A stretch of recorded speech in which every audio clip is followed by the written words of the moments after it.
In this short video, we're going to be talking about culturally sustained education. This is part of the introduction to multicultural education, and we're going to deepen our understanding of what is culture and what is multicultural education. I hope that you have fun today while we discuss these concepts and try to apply them to our own teaching.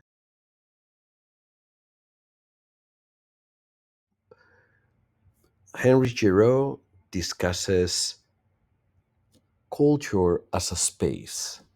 He claims that actually culture is the site where identities are constructed, knowledge formed, and moral values shaped.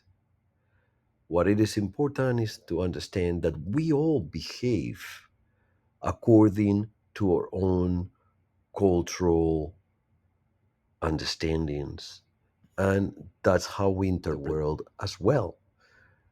And some of the principles of culture are that culture is complex and dynamic and that it can be defined in many different ways. So there's not a universally accepted definition of culture.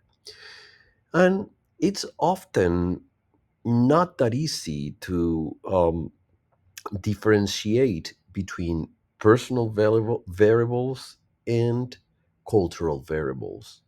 It's sometimes easy to assign somebody's behavior to their culture, but it may not be their culture. It may be their own personal understandings or behaviors. And also, culture is portable, is transmitted from one generation to the next. But each generation adds different aspects of culture as well, and sometimes they resist aspects of their own culture.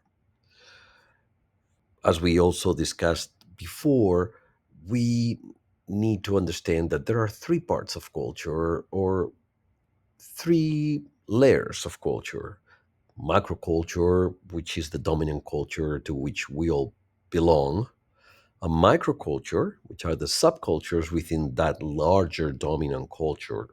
Um, we can use the example of the macroculture is the culture of the United States, but there are microcultures within that larger society of the United States, like the culture of the Midwest or the culture of the Northeast. And finally, we can also talk about ideoculture, which are those traits, values, and traditions that are unique to a specific group or some specific family.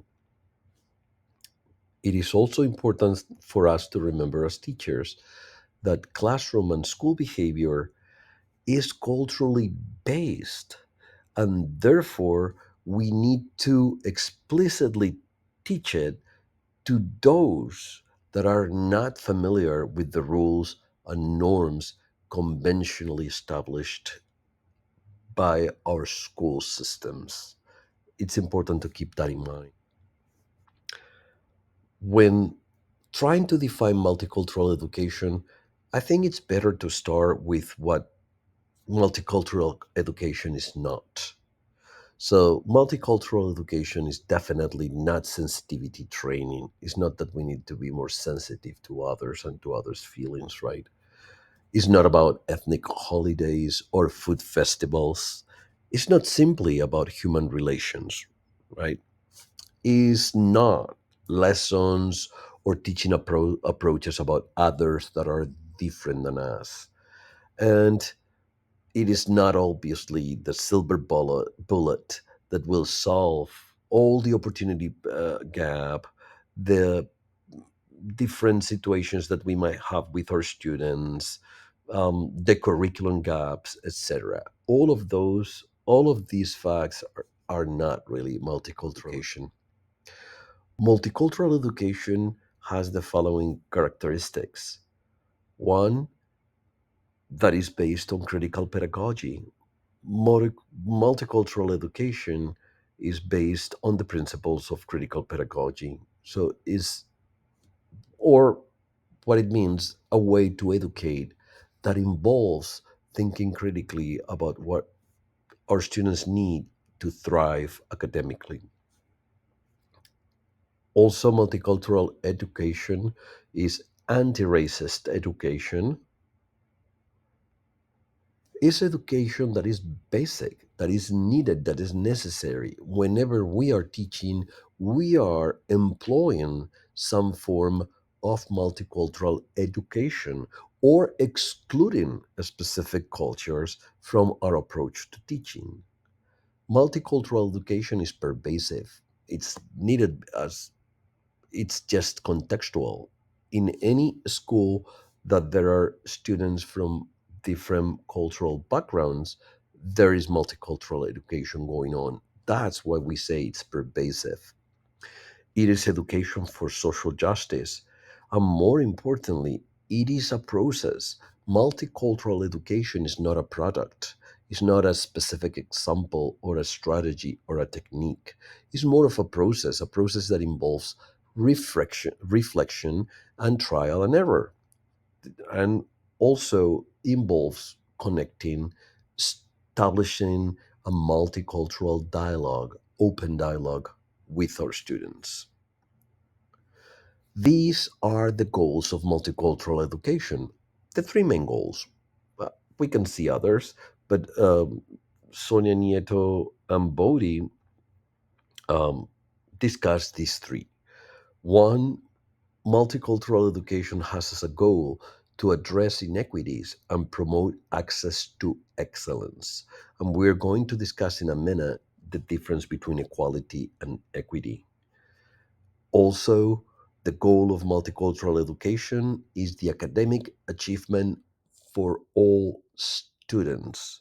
And we need to discuss, we need to think about, is this an achievement gap that we see currently, or is it an opportunity gap? And to what extent these gaps are the result of deficit oriented views about the possibilities of our students. The third goal of multicultural education is promoting democracy. It's basically developing critical, productive, responsible citizens that are committed to promote democracy. That is what we will call social justice, and we're going to define that in a minute as well. Lee define or explain the difference between equity and equality, as equity is a process in which we decide what everybody needs and we commit to providing to each according to their needs. Equality is the result. Ultimately, this will result in a system of equality. But an equal education implies that we are giving every student the same. And that's not fair all of the time, right? Because some students already come to school with some advantages, so they may need less resources, for example, in order to achieve their full potential. But an equitable education provides what each student needs so that they can achieve equally, so that they can achieve as the rest of the students. That's why Annie Lee said equity is the process, right? Is that process in which we provide to each students with what they need. But equality is the result, basically because all students, as a result, will achieve the same, right? We will achieve to a higher standard. Social justice is not that easy to define. Think about it for a second. I like how uh, Nieto and Bodhi define it in page 8 of their work as a philosophy, an approach, actions that embody treating all people with fairness, respect, dignity, and generosity.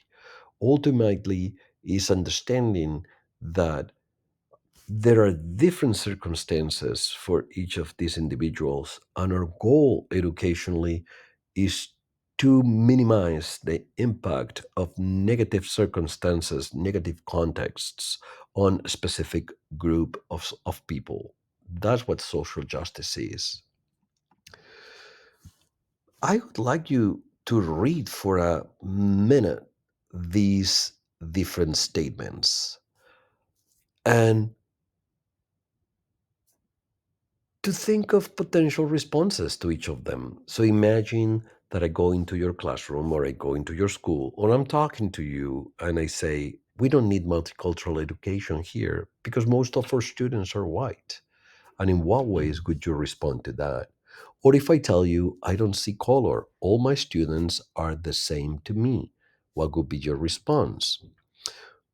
Also, very interestingly, we shouldn't talk about racism in school because it has nothing to do with learning. Besides, it'll just make kids feel bad. Think of each of these statements because all of them represent very common understandings about culture, diversity, and education. And all of them have some deficit view embedded. We need to be aware of these kind of statements, thoughts, and practices and challenge them.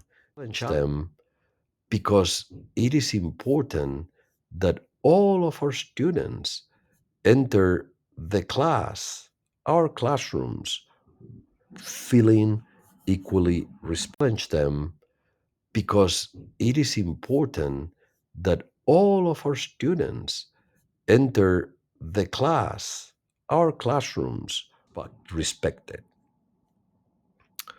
I would like you to reflect also on these specific statements. So, all good education must be multicultural and it must be implemented across the board. This is not like a one and done situation. Because if the issue is systemic, the solution that we provide for that issue must be systemic. And we need to be willing to face uncomfortable moments and uncomfortable situations, uncomfortable conversations to understand how to improve for ourselves and for our students too. Because as teachers, we must be agents of change. Ask yourselves, are we using a critical lens when we teach? Are we using the best strategies to serve the population that come to our school? We need to extend this multicultural work to our communities because we understand the relevance of the community in terms of education. Thank you so much. I hope you enjoy this week's discussions about multicultural education. See you soon. Thank you so much. I hope you enjoy this week's discussions about multicultural education. See you soon.